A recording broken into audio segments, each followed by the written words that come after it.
அஸ்ஸலாமு hi hello welcome to NP vlog. வாங்க வீடியோக்குள்ளே போகலாம். இப்போ நம்ம ஹோம்மேட் பிரியாணி மசாலா செய்கிறது தான் பார்க்க போகிறோம். வாங்க பார்க்கலாம். அதுக்கு தேவையான பொருட்கள்: சீரகம், கடல் பாசி, பட்டை, ஏலக்காய், கிராம்பு, ஜாதிபத்திரி, ஸ்டார் பூ, ஜாதிக்காய், மிளகு, கொத்தமல்லி, பிரியாணி இலையும் நம்ம இது கூட சேர்த்துருக்கோம். நான் வறுக்கும்போது எவ்வளோ அளவுன்னு சொல்கிறேன்.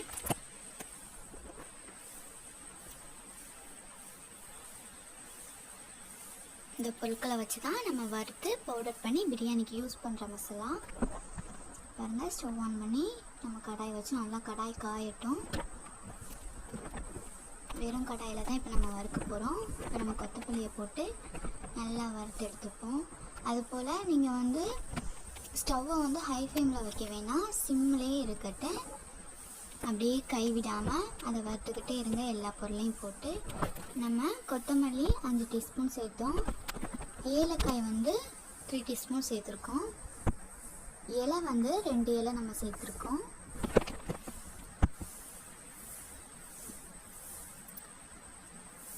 அது கூட சீரகம் 5 டீஸ்பூன் சேர்த்துருக்கோம்.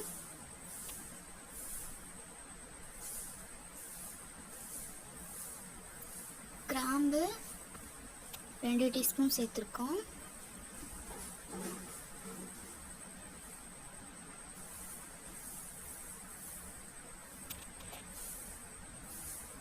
ஸ்டார் பூ 5 சேர்த்துருக்கோம்.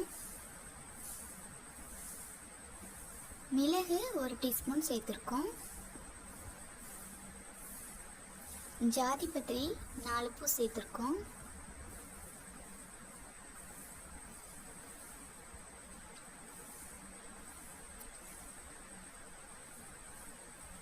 பட்டை 2 டீஸ்பூன் எடுத்துருக்கோம்.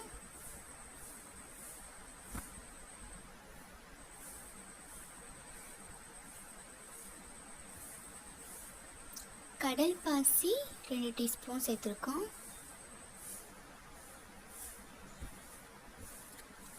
அப்புறம் நம்ம அந்த ஜாதிக்காயை இடித்து இது கூட சேர்த்துக்கிட்டாச்சு. ஜாதிக்காய் 2 எடுத்துருக்கோம்.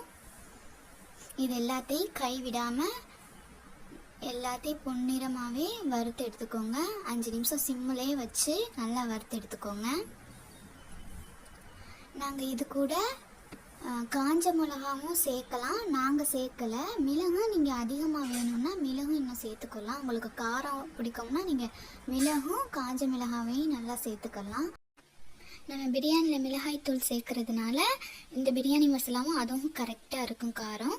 உங்களுக்கு காரசாரமாக இன்னும் வேணும்னா நீங்கள் இதோடைய காஞ்ச மிளகாவையும் சேர்த்து ஆட்டிக்கிடலாம். இப்போ நம்ம வறுத்து எடுத்தாச்சு. அதை நல்லா ஆற வச்சு மிக்ஸி ஜாரில் அரைச்சி எடுத்துப்போம். நாங்கள் வெளியே எந்த விதமான கடை மசாலாவும் வாங்க மாட்டோம். இது போல் வீட்டில் வறுத்து பவுட்ரு பண்ணி பிரியாணிக்கு யூஸ் பண்ணிப்போம். நீங்களே இதை ட்ரை பண்ணி பார்த்து பிரியாணியில் யூஸ் பண்ணி பாருங்கள். ரொம்பவே டேஸ்டியாக இருக்கும்.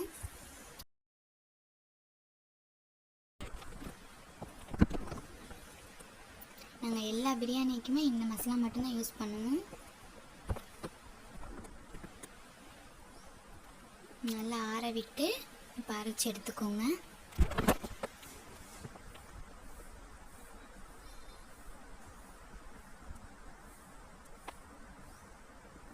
பாருங்கள், நல்லா பவுட்ரு ஆகிடுச்சு. நாங்கள் இது போல் தான் பொருட்களை வறுத்தெடுத்து பவுட்ரு பண்ணி வீட்டில் ஸ்டோர் பண்ணி வச்சு நாங்கள் பிரியாணிக்கு யூஸ் பண்ணிப்போம். உங்களுக்கு இந்த வீடியோ பிடிக்குன்னு நினைக்கிறேன். பிடிச்சிருந்தால் லைக் அண்ட் ஷேர் பண்ணுங்கள். மறக்காமல் சப்ஸ்கிரைப் பண்ணிடுங்க. கூட இருக்க பெல் ஐக்கானையும் கிளிக் பண்ணிடுங்க. தேங்க்யூ ஃபார் வாட்சிங். ஓகே, டாட்டா, பாய் பாய்.